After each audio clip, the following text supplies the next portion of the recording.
믿을 때 성령을 받았느냐? 라는 제목으로 하나님의 말씀 증거하도록 하겠습니다. 에베소는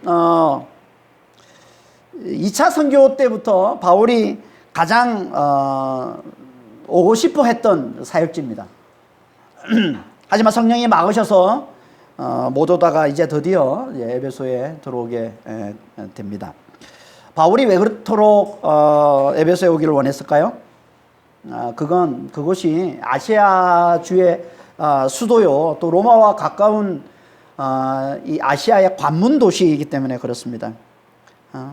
그러니까 에베소는 아시아에서 가장 번성한 도시였던 것이고, 뿐만 아니라 아시아와 유럽을 이어주는 그런 관문 도시였기 때문에 그것은 항상 원근 각지에서 모여든 사람들로 항상 가득했던 겁니다. 그래서 바울이 그곳에 가려 했던 거예요. 바울은 항상 어떤 곳을 가든지 가장 번성한 도시에 들어가서 복음을 전하기를 원했는데요.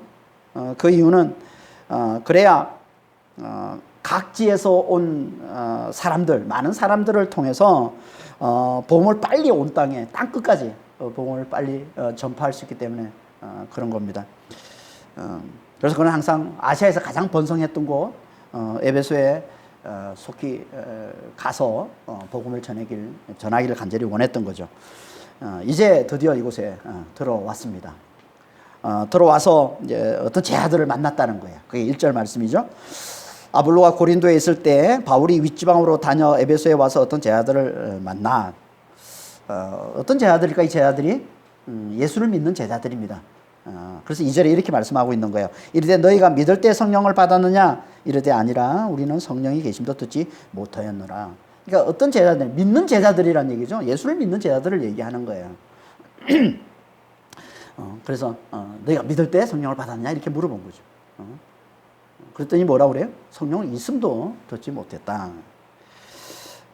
그러니까 이 말은 지금 이런 상황인 겁니다. 바울이 에베소에 와서 이제 예수를 믿는다는 제자들을 이제 만났는데 대화를 해보니까 뭔가 좀 이상한 거예요. 믿는다고는 하는데 제대로 믿는 것 같지가 않은 겁니다. 그래서 그들에게 믿을 때 성령을 받았느냐라고 물어봤던 것이고, 그러자 아니라 다를까 그들은 성령에 대해서 전혀 모른다라고 얘기를 하고 있다는 거죠. 성령을 모르는데도 예수를 믿는 제자가 될 수 있는 건가요? 될 수 있다는 거예요. 우리가 지난주에 살펴봤던 아볼로도 그런 케이스였지 않았습니까? 예수의 십자가와 부활 그리고 성령의 오심도 알지 못했지만 그가 예수에 대해서, 예수에 관한 모든 것들을 전하고 가르쳤다. 예수를 믿는 자였다는 얘기죠. 그러니까 성령의 오심도 알지 못한 상태에서 예수를 믿을 수 있는 거예요. 근데 그 예수는 어떤 예수라고요? 공생애. 육신을 입고 이 땅에 오셔서 육신으로 살았던 예수님. 예수님의 그 공생애만 알고 예수를 믿는 거죠. 근데 이 믿음은 어떤 믿음이라고요? 제대로 된 믿음이 아니라고 했습니다. 아볼로가 믿었던 믿음, 처음에 아볼로가 믿었던 그 믿음은 제대로 된 믿음이 아니었던 거예요. 그래서 하나님께서 브리스가 부부를 그에게 붙여주셔서 온전한 복음을 듣게 하시고, 십자가와 부활과 성령의 오심에 이 온전한 복음을 듣게 하시고, 그래서 그를 위대한 복음 사역자로 들어 쓰셨다라고 했습니다. 우리 지난주 살펴봤던 내용이죠. 그러니까 바울이 에베소에서 처음 만난 이 제자들은 아직 복음의 핵심을 알지 못하는 그런 제자들이었던 거예요. 그러니까 성령을 모르는 그들의 믿음은 어떻게 보면 아직 제대로 믿는 게 아니었던 거죠. 그러니까 이 말씀은 본문의 이전에 나오는 이 말씀은 그 오순절 교단, 이 순복음 교회가 속해 있는 이제 오순절 교단에서 주장하는 것처럼 믿음과 성령의 분리를 말씀하고 있는 그런 말씀으로 보면 안 된다는 거예요. 또 오순절 교단은 이제 이 본문 말씀을 근거로 해서 믿을 때 성령을 받았느냐라는 이 말씀을 이제 근거로 해서 믿음과 성령은 분리되는 것으로 그렇게 이제 가르치고, 믿음이 있어도 또 성령은 따로 받아야 된다. 그래야 구원에 이른다. 뭐 이런 이렇게 이제 주장하고 제가 가르치고 있는데 이건 이제 본문 말씀을 어떻게 보면 잘못 본 거라는 겁니다. 그러니까 이 말씀은 그런 말씀이 아닌 거예요. 그러니까 믿음과 성령을 분리되는 것으로 믿음이 있어도 또 뭐 이렇게 성령을 받아야 된다는 그런 말씀으로 이 말씀을 하고 있는 게 아니라 그들이 예수를 믿으면 분명히 이 복음의 핵심인 예수의 이 십자가와 부활과 이 성령의 오심에 대해서 잘 알 텐데 잘 알 텐데 아무리 얘기를 해봐도 그게 보이지 않더라는 거예요, 그들에게. 그래서 그들에게 묻는 거라는 거예요. 그러니까 바울에겐 예수의 십자가와 부활, 이 성령 받음이 복음의 핵심인 거죠. 그러니까 제자됨의 핵심. 믿는 자라면 당연히 알아야 되는 게 이건데 그들에게 그게 보이질 않으니까 그래서 그들에게 물어본 거라는 거예요. 너희가 믿을 때 성령을 받았느냐. 그러니까 믿음을 그들의 믿음, 그들이 제대로 된 믿음인지를 확인하는 질문인 거라는 거예요. 이 질문은. 이걸 잘 보여주는 게 그 다음에 나오는 말씀이에요. 3절 말씀을 보면 좀 더 잘 알 수 있습니다. 바울이 이르되 그러면 너희가 무슨 세례를 받았느냐? 대답하되 요한의 세례니라. 만일 여기 이 2절 이 말씀이 믿음과 이 성령이 분리되는 거라면 어떻게 반응하는 게 맞냐면 그러면 이제 내가 믿음을 도와줄 수 있는 성령을 받도록 내가 이제 도와주겠다 라고 얘기를 하면 되지 굳이 무슨 세례를 받았느냐라고 물어볼 필요가 없다는 거예요. 왜 그렇습니까? 믿는 자에게 세례는 믿음과 같은 거기 때문에 믿는데 굳이 세례를 왜 물어봅니까? 그 믿음이 제대로 된 믿음이라면 굳이 세례를 물어볼 필요가 없다는 거예요. 그러니까 이 질문은 제대로 믿는 게 맞는지 그 믿음을 확인하는 질문이 되는 거죠. 믿는 자가 받는 이 세례, 믿는 자가 받는 세례가 뭐라고 했습니까? 예수의 십자가와 부활에 연합하는 이 믿음을 몸으로 나타내 보여주는 거라고 그랬죠. 이게 세례라고 했습니다. 그러니까 제대로 세례를 받았으면 예수의 십자가와 부활을 확실히 믿는 게 되는 거예요.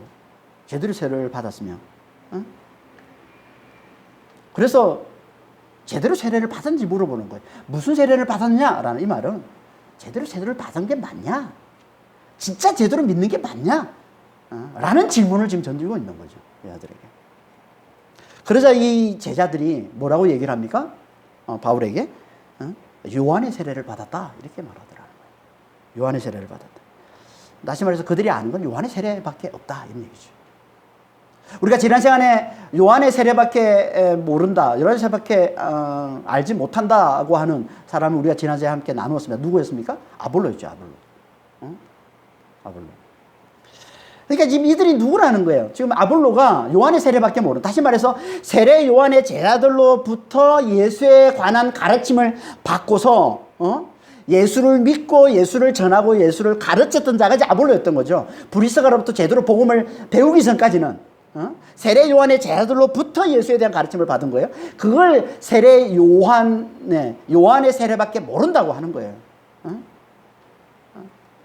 그러니까 이 여기 제자들은 이 아볼로로부터, 그러니까 세례 요한의 제자들로부터 예수에 가는 것을 배운 아볼로로부터 어떻게 보면 예수에 가는 것들을 배운 제자들인 거예요. 그러니까 초기 아볼로와 똑같이 예수님의 공생애밖에 모르는 거죠.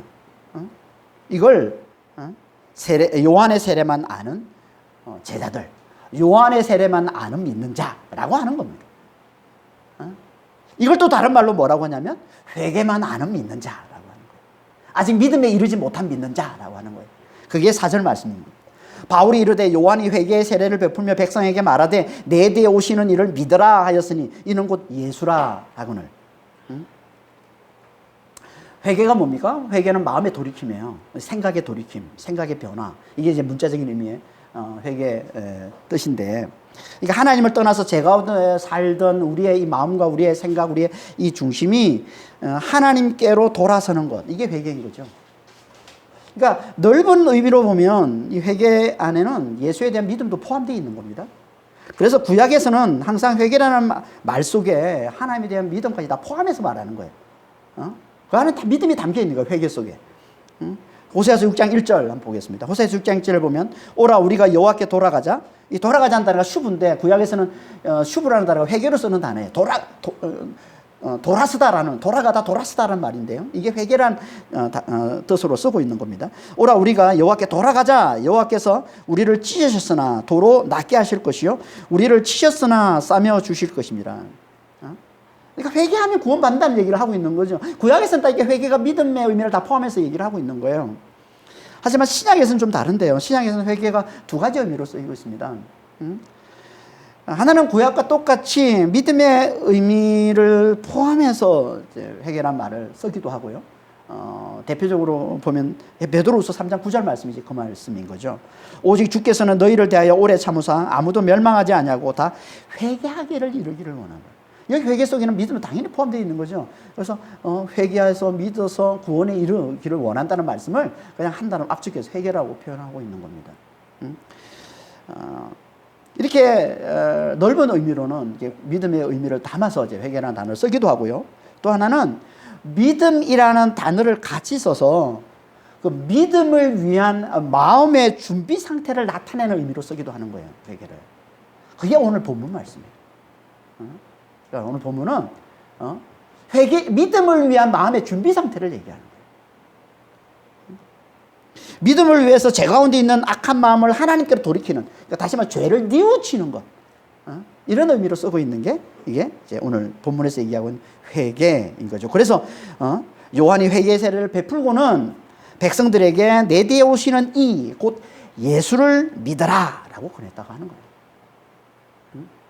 그러니까 여기서 말하는 이 회개, 요한의 세례 이 회개, 이게 뭐라는 겁니까?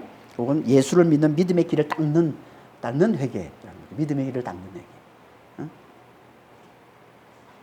그러니까 요한의 세례만 안다는 건 곧 이 회개만, 여기 이 회개만 이런 것이지 아직 예수를 제대로 믿는 믿음에는 이르지 않은 거라는 거죠.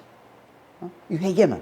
그러니까 믿음의 길을 닦는 요 회개만 이런 것이지 아직 제대로 예수를 믿는 상태까지 이런 건 아니다 라고 말씀하고 있는 거예요. 예수를 제대로 믿는 믿음이 뭐라고 했습니까? 예수의 십자가와 부활의 연합되었음을 몸으로 나타내 보여주는 그게 세례라고 그랬죠. 그러니까 예수 그리스도, 예수의 십자가와 부활과 연합됐음을 알아보는 것. 내가 그리스도와 함께 죽었고 그리스도와 함께 다시 살아났다는 것. 이제 내 안에 그리스도가 사신다는 걸 알아보는 것. 이게 예수 그리스도 제대로 믿는 거란 말이에요. 이걸 몸으로 나타내 보여주는, 이 믿음을 또 확실하게 몸으로 나타내 보여주는 것. 이게 뭐라? 이게 세례. 예수 그리스도의 이름으로 받은 세례. 이걸 믿음의 세례라고 그러는 거예요. 요한의 세례가 회개의 세례라면 예수 그리스도의 이름으로 받는 세례는 믿음의 세례라고 하는 겁니다. 그래서 이 말을 듣고, 이 바울의 이 말을 듣고 제자들이 그러니까 요한의 세례는 회개만 이룬 것이지 아직 믿음에 이른 게 아니다. 이 믿음에 이르도록 도와주는 회개만 이룬 것이다 라는 이 말을 듣고서 이 제자들이 어떻게 합니까? 예수 그리스도의 이름으로 세례를 받았다라고 얘기하는 거예요. 그게 5절 말씀이잖아요. 그들이 듣고 주 예수 이름으로 세례를 받았다. 그러니까 예수를 믿는 게 곧 뭐냐면 주 예수 이름으로 세례를 받는 거예요. 그러니까 주 예수 이름으로 세례를 받는, 이게 예수를 제대로 믿는 거라는 거예요. 주 예수 이름으로 세례를 받는 게 뭘 나타내는 거라고요? 예수 그리스도와 함께 내가 죽고 그리스도와 함께 내가 부활했음을 알아보는 거예요. 그걸 믿는 거란 말이에요. 그리스도와 함께 내가 죽었음을, 그리고 이제 내 안에 그리스도가 사심을 알아보는 거예요. 이걸 알아야 예수를 제대로 믿는 거라는 거예요. 이걸 알아요. 그러니까 예수 그리스도 이름으로 세례를 받은 자가 제대로 예수를 믿는 거라는 겁니다.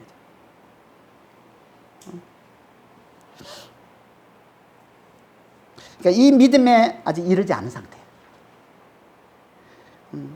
그러니까 예수를 믿는다고 해도, 예수의 제자라고 해도 아직 이 믿음에 이르지 못한 상태. 이걸 뭐라고요? 이게 요한의 세례, 곧 회개만 아는 상태, 회개만 이런 상태라고 하는 거예요. 이 말은 곧 무슨 말이에요? 예수 그리스도와 함께 내가 죽었음을 알지 못하기 때문에 이건 곧 또 어떤 상태가 되는 겁니까? 여전히 육으로 살아가는 상태예요. 여전히 육으로 살아가는 상태. 그래서 예수를 알아도 육으로만 아는 거예요. 그래서 예수의 공생애밖에 모른다고 하는 겁니다. 공생애 동안 예수님께서 행하신 그 능력밖에 모른다는 거예요. 이 말은 곧 그 능력으로 이 세상에서의 우리의 육신을 자랑하는 것밖에 모른다는 거예요. 그 말은 곧.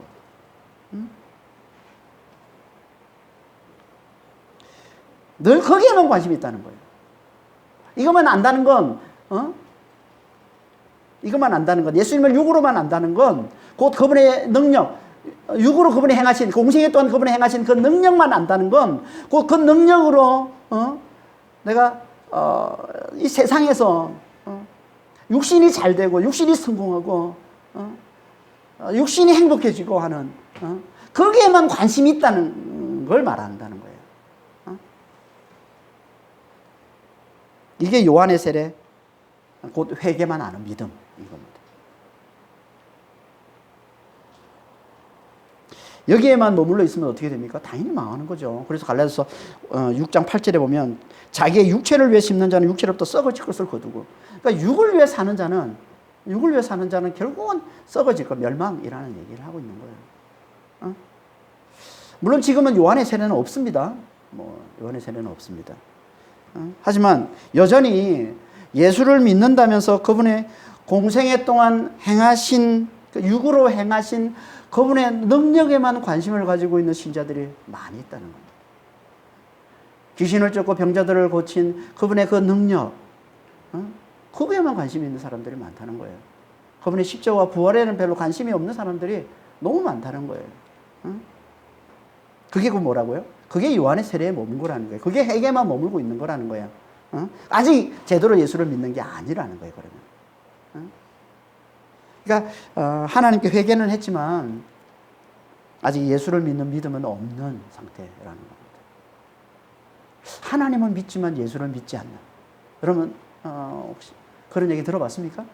제가 옛날에 전도를 할 때 한 자매로부터 이런 얘기를 들은 적이 있어요. 자기는 하나님을 믿는데 예수는 안 믿는다는 거예요. 하나님을 믿는데 예수를 안 믿는다. 대단히 저는 좀 신기했습니다. 어떻게 그럴 수가 있지? 하나님을 믿는데 예수는 안 믿는다. 알고 봤더니 천주교 신자였던 거예요.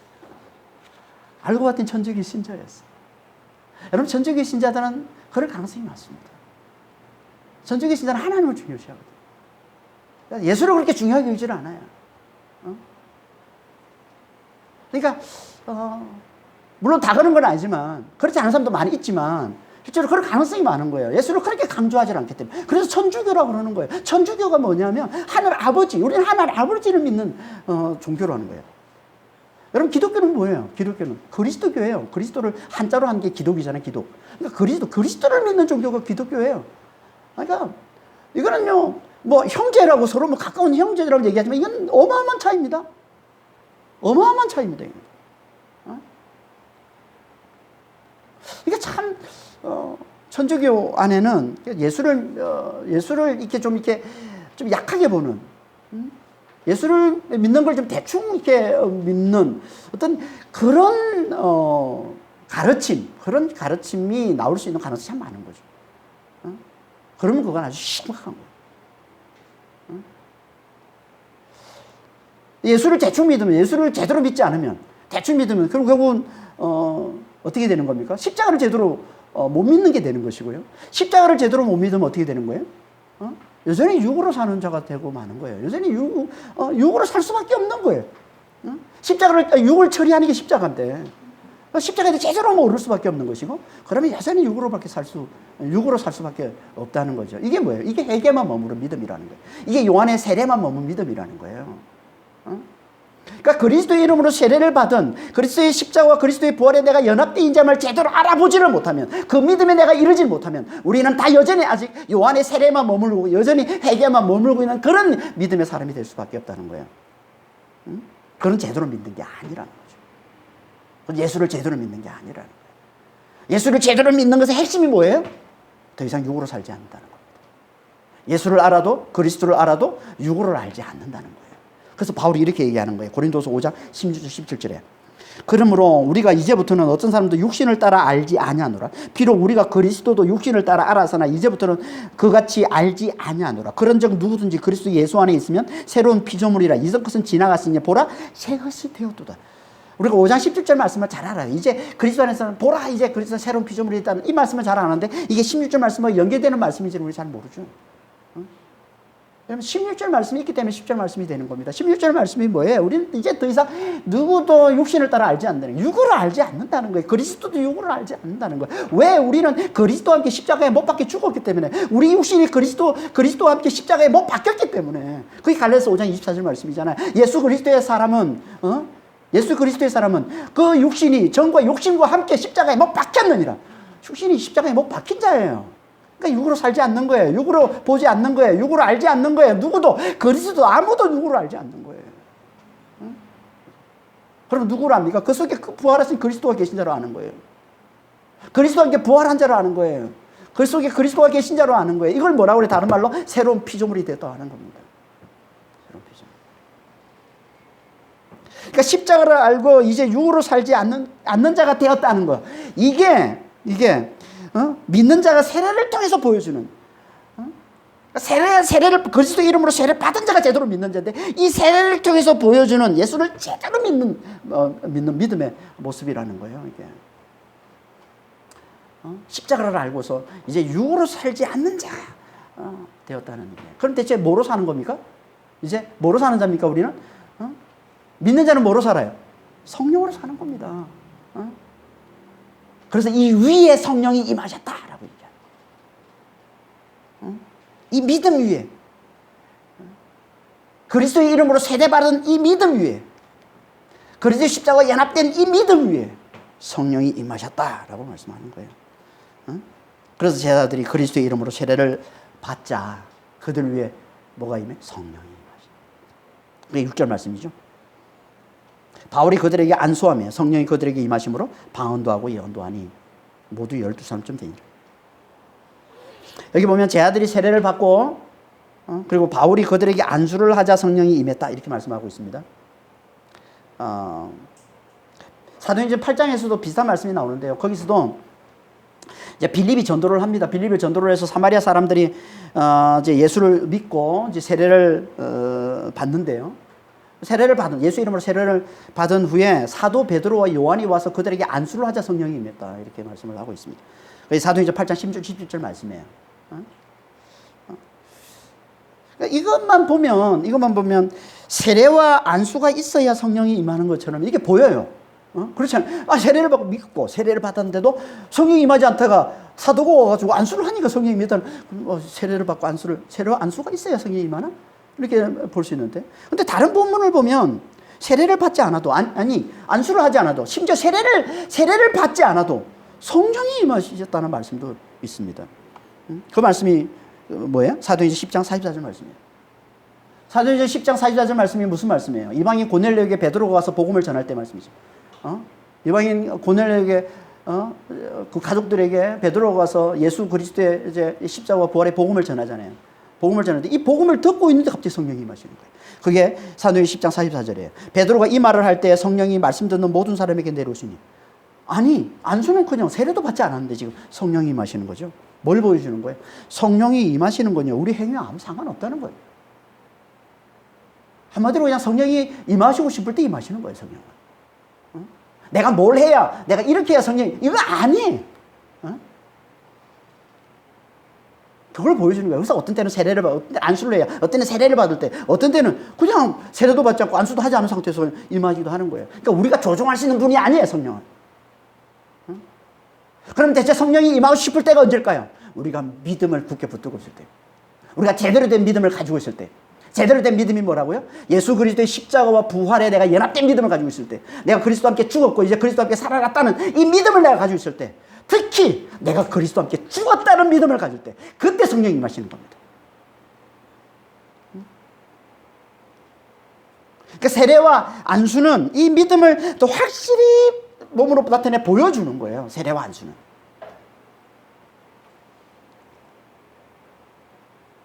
그러니까 성령은 우리 마음속에 예수께서 내 모든 죄를 짊어지고 죽으셨다는, 다시 말해서 내가 그리스도와 함께 죽었다는 이 믿음을 내 마음속에 내가 확실히 가지고 있을 때 성령이 임하시는데, 이 믿음은 언제 또 확실하게 나타납니까? 세례 받을 때 몸으로 그 믿음을 확실히 몸으로 나타내 보여주는 거예요. 이게 이 믿음이 더 확실해지는 거잖아요. 그래서 주로 세례 받을 때 성령이 임하시는 거예요. 이 믿음을 마음속에 있는 그리스도와 함께 내가 죽었다는 이 믿음을, 마음속에 있는 이 믿음을 몸으로 나타내 보여주는 게 더 확실한 믿음이 되기 때문에, 그래서 세례를 받을 때 성령이 임하시는 모습으로 나타나는 거죠. 아주 더 나아가서 또 이 믿음은 하나님의 능력을 간절히 구할 때, 하나님의 능력을 간절히 구할 때 또 확실하게 이 믿음이 나타나니까, 그래서 안수를 받을 때, 이 안수가 뭐냐면요, 하나님의 능력을 간절히 구하는 거예요. 다시 말해서 안수는 손을 얻는 거잖아요. 손을 얻는 이거는, 손은 항상 능력을 나타내는 겁니다. 사도들의 손은 하나님을 대신하는, 그리스도를 대신하는 사도들의 손은 하나님의 능력을 나타내는 거예요. 하나님의 능력이 간절히 임하는 거예요. 하나님의 능력이 간절히 임하기를 구하면서 하는 게, 누구에게? 죽은 자에게.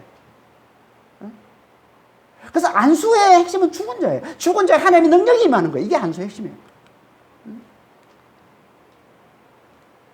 이렇게 하나님의 능력이 임하기를, 죽은 자이기 때문에 하나님의 능력이 임하셔야 된다고 그걸 간절히 구하는 표로 안수를 하는 건데, 그렇게 안수할 때 그 믿음이 또 확실해지기 때문에, 그래서 안수할 때 성령이 임하시기도 하는 거예요.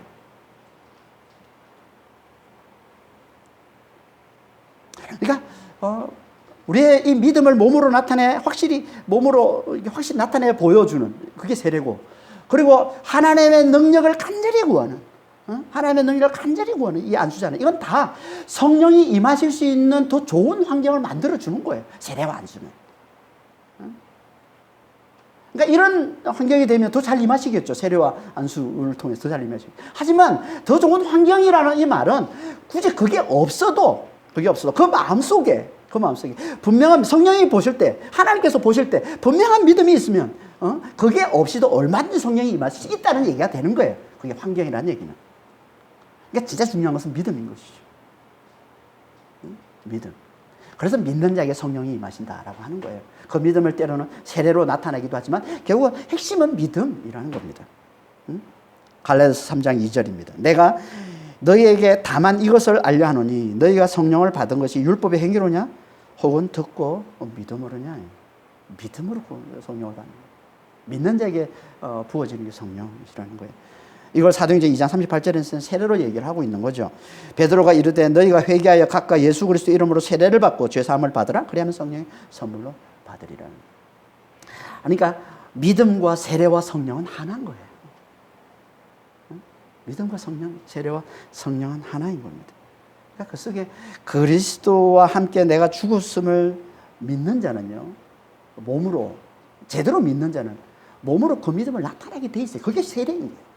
그게 세례.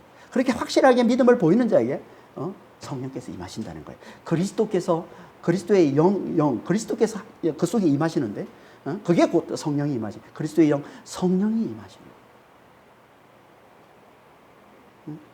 그렇게 성령이 임하셔서 이제 새로운 피조물로 부활을 사는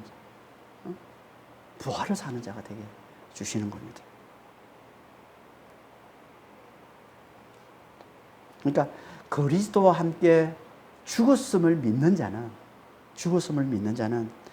이제 그 속에 그리스도가 사는 자가 된다는 거예요. 내가 그리스도와 함께 죽었음을 믿는 자가 이제 그리스도가 사는 자, 그 속에 그리스도가 사는 자가 돼요. 그게 갈라디아서 2장 20절 말씀이잖아요. 이걸 다른 말로 하면 육이 죽었기 때문에 이제 성령으로 사는 자가 된다는 거예요. 육이 죽은 자는 성령으로 사는 자가 되는 겁니다. 육이 살아있으면 성령이 살 수가 없어요. 그래서 육이 죽은 자, 이게 십자가란 말이에요. 육이 죽은 자는 성령이 들어와서 성령으로 사는 자가 돼요. 그리스도가 안에 들어오셔서 그리스도의 영으로 사는 자가 돼요. 그러니까 믿음과 내가 그리스도와 함께 죽었다는 이 믿음과 내 안에 그리스도가 들어와 사신다는 이 성령 받음, 이건 같이 같은 거죠. 그래서 고린도 후서 13장 5절에 이렇게 말씀하고 있는 거예요. 너희는 믿음 안에 있는가? 너희 자신을 시험하고 너희 자신을 확정하라. 예수 그리스도께서 너희 안에 계신 줄을 너희가 스스로 알지 못하느냐? 그렇지 않으면 너희는 버림받은 자니라. 믿음 안에 있는 것, 믿음 안에 있는 걸 다른 말로 뭐라고 그러냐면 그리스도가 너희 안에 있는 것이라고 얘기하는 거예요. 믿음 안에 있는 게 뭐예요? 그리스도가 너희 안에 있는 거라는 거예요. 그래서 그 다음에 그리스도가 너희 안에 있지 않으면 너희가 뭐라고? 버림받은 자. 버림받은 자라는 건 멸망이라는 얘기거든요. 멸망당한 자. 너희 안에 그리스도가 없으면 너희는 멸망당한 자야, 이게. 다른 데서는 뭐라고 그래요? 너희가 믿음이 없으면 멸망이라고 그러잖아요. 믿지 않는 자가 멸망이고, 믿으면 구원이고, 믿지 않는 자가 멸망이라고 표현하잖아요. 그래서 다른 말로, 너희 안에 그리스도가 있지 않으면 멸망이라고 해요. 그러니까 결국은 뭐예요? 우리 안에 그리스도가 계시니까 그게 믿음이라는 거죠. 같은 말이라는 거예요. 그리스도, 우리 안에 그리스도가 계신데, 믿음과 그리스도가 계신 데는 같은 말이에요. 그러니까 제대로 된 믿음은 내가 그리스도와 함께 죽었음을 알아보고 이제 내 안에 그리스도가 내 안에 들어와 사시는 이게 제대로 된 믿음이에요. 내 안에 성령이 들어와 사시는 게 제대로 된 믿음이에요. 그러면서 뭐라고 얘기합니까? 너희가 믿음 안에 있는지 스스로 시험하고 확정하라. 이걸 또 다른 말로 그리스도께서 너희 안에 계신 걸 스스로 확실히 깨달아 알라. 얘는 그냥 스스로 알지 못하느냐. 이 알다라는 단어가 이 에피기노스인데, 이게 확실하게 알다, 철저히 알다 이런 뜻이거든요. 강조해서 알다라는 단어에 대해 강조. 그러니까 너희 안에 그리스도가 계심을 확실히 알라는 거예요. 왜? 그래야 너희가 버림받지 않으니까. 그렇지 않으면 너희는 버림받은 자가 되기 때문에. 여러분, 버림받다는 이 단어가 도키모스라는 단어인데, 도키모스라는 이 형용사에다가 아라는 부정어를 붙인 거예요. 도키모스 되지 않는 자, 이런 말이에요.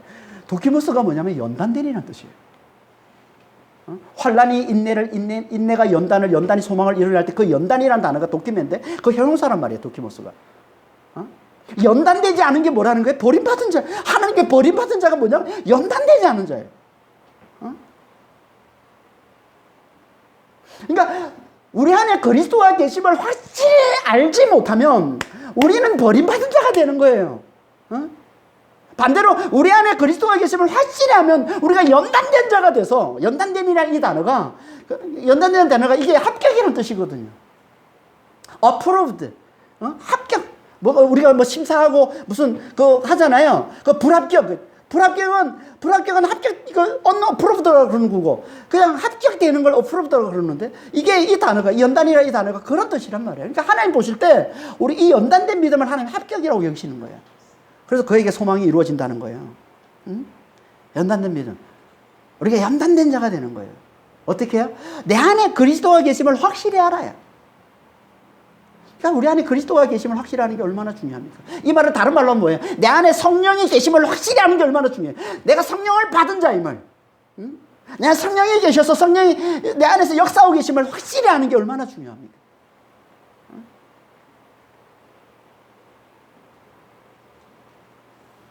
이 말은 우리가 우리 안에 그리스도가 계심을 확실히 알 수 있다는 얘기죠.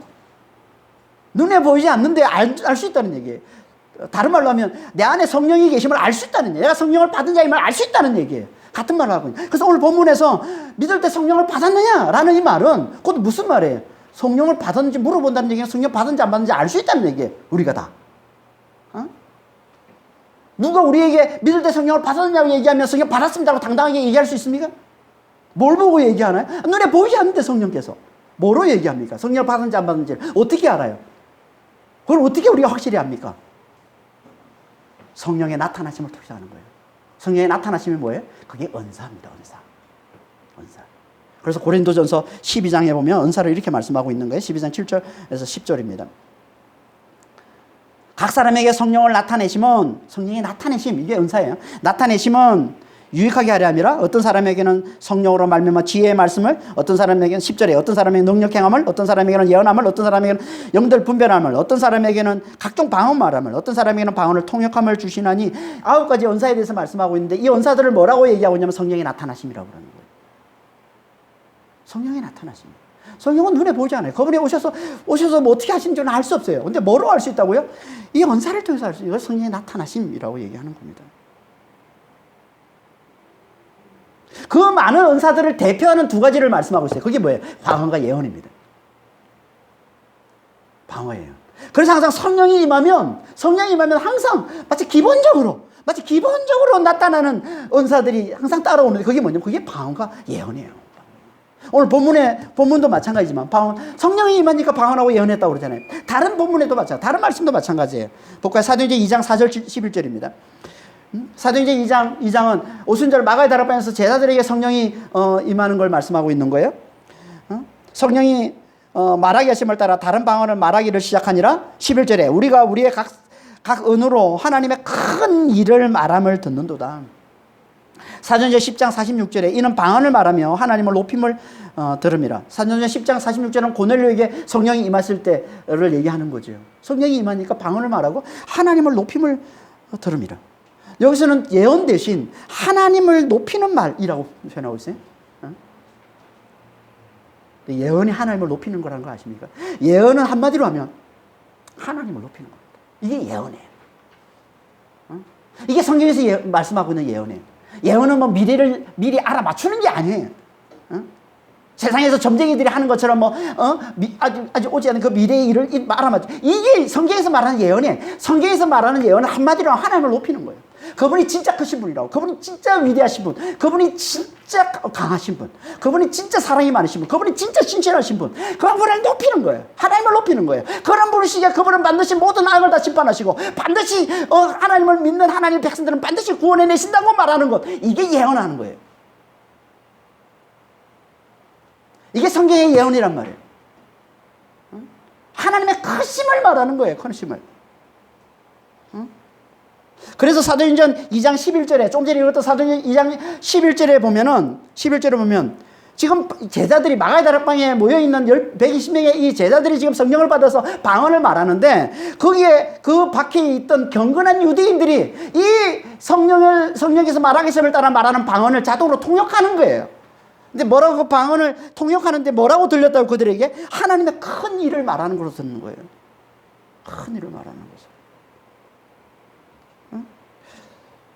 그러니까 방언 그러니까 예언 하나님을 높이는 건데 방언도 마찬가지. 하나님을 높이는 거예요. 방언도. 그래서 방언을 통역하니까 하나님 큰 일 말하는 걸 들리는 거예요. 여러분 우리가 방언을 통역해 보면 실제로 그 방언 통역에 내 영혼이 하나님께 기도하는 게 방언 통역인데 그게 하나님 큰 일을 말하잖아요. 하나님 높이잖아요. 방언 기도의 핵심은요 하나님 높이는 겁니다. 내 영혼이 하나님 높이는 거예요. 그러니까 예언도 하나님 높이는 거고 방언도 하나님 높이는 겁니다. 그럼 뭐 둘의 차이는 뭐예요? 방언은 아무도 알아듣지 못하는 말로 아무도 알아듣지는 못하는 말로 내 영혼의 사정을 하나님께 아뢰면서 내 영혼이 하나님을 높이는 걸 말하는 것이고 그게 방언인 것이고 그래서 내 영혼이 강해지는 거예요. 이게 방언이에요. 아무도 알아듣지 못하는 말로 내 영혼의 사정을 하나님께 아뢰면서 내 영혼이 하나님을 높이는 것. 그래서 내 영혼이 강해지는 것. 이게 방언인 것이고 예언은 모두가 다 알아듣는 말로 모두를 위로하면서 하나님을 높이는 말. 그래서 모두가 강해지는 거예요. 교회가 강해지는 거예요. 이게 예언이라고 하는 거예요. 그래서 고린도전서 14장 4절에 이렇게 말씀하고 있는 거예요. 방언을 말하는 자는 자기의 덕을 세우고 예언하는 자는 교회의 덕을 세우나니. 여기 덕을 세운다는 이 말은 의역한 거예요. 정확한 번역은 그냥 집을 세운다 이런 뜻이에요. 집을 튼튼하게 세운다. 누구의 집을 튼튼하게 세우고 있어요? 영혼의 집을 튼튼하게 세운다. 내 영혼을 튼튼하게 세우는 걸 얘기하는 거예요. 방언하는 자는 자기의 영혼을 강하게 하는 거예요. 예언하는 자는 교회의 영혼을 강하게 하는 거예요. 교회가 영적으로 강해지는 거예요. 예언은. 하나님을 높이는 말을 자주 들어야 강해지는 거예요. 여러분 세상이 이렇게 막 코로나로 모두 세상 사람들을 다 위협할 때 우리가 그 앞에서 당당하게 그 위협에 넘어지지 않고 그 위협에 우리가 두려움에 떨지 않는 것은 하나님을 높이는 말을 많이 들었기 때문에 그러는 거예요. 이게 예언인 겁니다. 하나님을 높이는 이 예언의 말을 많이 들어야 하나님의 크신 분이다. 하나님의 전당하시다. 하나님이 다스리고 계셔. 마침내 하나님이 이기실 거야. 정말같이 우리를 연단하신 후에 하나님께서 반드시 우리를 구원해내실 거야 라는 이 하나님의 크심을 노래하고 이 하나님의 크심을 자주 들을 때, 그때 우리가 세상을 이기는 자가 되는 거예요. 그때 우리 영이 강해지는 거예요. 그때 우리가 믿음에 굳게 서는 자가 되는 거예요. 그럼 방언과 예언은요, 방언과 예언, 이게 성령께서 오신 목적이에요. 그러니까 모든 은사를 합치면, 그냥 합치면 이 두 가지예요. 방언과 예언인 거예요. 내 영혼을 강하게 하시고 교회를 강하게 하시고 성령이 오신 거예요. 내 영혼이 하나님을 높이도록 하기 위해서, 그리고 교회가 하나님을 높이도록 하기 위해서 성령이 오신 겁니다. 이 두 가지로 해서 오신 거예요. 여러분이 하나님을 자주 높이면, 잘 높이면 내 영혼이 하나님을 높이면 내 영혼이 강해집니다. 우리 교회가 한 목소리로 함께 하나님을 높이면 우리가 강해져요. 세상 앞에 담대해져요. 세상에 어떤 두려움이 생겨도, 세상에 어떤 어려움이 있어도 우리가 강해집니다. 우리가 왜 세상 앞에 쩔쩔매냐면 하나님을 높이는 소리를 자주 듣지 못하기 때문에 그러는 거예요. 늘 세상 소리만 듣기 때문에 그런 거예요. TV에서 들려주는 세상 소리만 듣기 때문에, 사람들이 인본주의자들 들려주는 그런 세상 소리만 듣기 때문에 우리가 세상 앞에, 세상의 큰 힘 앞에 쩔쩔매고 있는 거예요. 여러분, 아니 하나님의 소리만 제대로 들으면, 하나님의 크심의 소리만 제대로 들으면, 하나님이 진짜 살아계심을, 하나님이 진짜 창조주심을, 하나님이 진짜 만물을 다스리신 분이심을, 이 하나님을 높이는 소리를 자주 들으면, 예언의 소리를 자주 들으면 우리는 강해집니다. 이걸 해서 오신 거예요, 성령께서. 이게 성령의 나타나심이라는 거예요. 이게 성령의 나타나심이라는 거예요. 하나님을 높이는 방언, 하나님을 높이는 방언, 하나님을 높이는 이 예언, 이게 성령의 나타나심이에요. 여러분, 성령이 우리와 함께 하세요. 성령이 내 안에 오셨어요. 내가 성령을 받았어요. 근데 그걸 성령이 어떻게 나타나시는데, 하나님을 높이는 것으로 나타내시는 거예요, 당신을. 여러분, 당신은 하나님 성령을 받은 자가 맞습니까? 여러분 안에 그리스도가 계신 게 맞아요? 하나님이 여러분 안에 계신 게 맞아요? 뭘 보면 압니까? 여러분 하나님을 높이는 거 보면 압니다. 하나님을 잘 높이고 계세요? 하나님을 자랑하고 계십니까? 하나님 그분의 크심을 찬양하고, 그분이 창조주 되심을 고백하고, 그분을 자주 하나님을 높이십니까? 그러면 여러분, 성령 얘기를 안 해도 여러분 성령 받은 자예요. 여러분 누구보다 강하게 성령께서 여러분에 살아서 역사하고 계시는 거예요. 누구보다 강하게 그리스도께서 여러분 안에 살아서 역사하고 계시는 거예요. 이게 성령이 나타나시는 거예요. 이게 믿음이 연단된 모습이라는 거예요. 이게 연단된 자는, 이게 구원받는 믿음이라는, 이게 제대로 된 믿음이라는 거예요. 이걸 알라는 거예요. 이게 성령 받은 자예요. 우리 성령 받은 자 맞습니까? 뭘 보면 안다고요? 하나님을 높이는 거군요. 그러니까 하나님을 높이는 방언을 자주 하세요. 자주 하세요. 방언에 대한 비판하는 소리가 많은데 그런 얘기는 듣지 마시고요. 방언이 여러분의 영혼을 유익하게 하면 자주 하셔야 되는 거예요. 아니 그러잖아요. 바울도 자기 누구보다 자기가 방언을 많이 말했던, 왜 그렇게 방언을 많이 말하겠어요? 왜 성경에서 그렇게 방언을 강조하겠어요? 방언과 예언을 그렇게 강조하겠어요? 내 영혼을 살리고 내 영혼을 강하게 하고 내 영혼을 믿음에 굳게 세워주는 놀라운 하나님이 주신 놀라운 축복에 놀라운 능력이 되기 때문에 그런 거 아니에요. 내 영혼을, 하나님을 높이는 이 방언을 자주 하시고, 교회에서는 여러 믿는 자들이 함께하는 곳에서는 예언의 말을 좀 자주 하세요, 제발. 세상의 소리를 좀 갖다 전하지 마시고, 세상의 두려운 소리를 교회 와서 전하지 마시고, 교회는 하나님을 높이는 소리 하는 곳이에요. 세상의 큰 힘을 자랑하는 곳이 아니란 말이에요. 세상 교회는 하나님의 크심을 자랑하는 곳이지. 그렇게 예언이 이 교회 안에 가득할 때 교회는 강해집니다. 믿는 자들이 강해져서 함께 세상을 이기는 삶을 살아내게 되는 거예요. 그렇게 강해진 사람의 모습이 뭐라고요? 그 자유를 누리고 기쁨을 누리면서 사랑의 삶을 잘 살아내는 겁니다. 그러니까 성령을 받은 자의 표가 이거예요.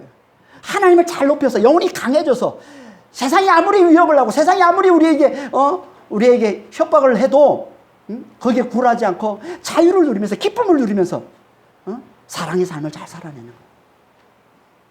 이게 성령을 받은 자의 표. 그 안에 그리스도께서 살아계신 자의 표라는 겁니다. 우리의 모습이 그런 모습이 다 되길, 우리의 믿음이 그런 믿음이 다 되길, 이게 제대로 된 믿음이라는 겁니다. 우리 하나님께서 우리에게 이걸 보시고 너는 연단된 믿음이 있구나. 너의 믿음은 합격이다 보시는 거야. 합격이라고 보시는 거야. 이렇게 하나님 앞에 합격이 되는 믿음을 다 가지신 여러분 되시길 예수님을 축원합니다. 기도하겠습니다. 하나님 아버지,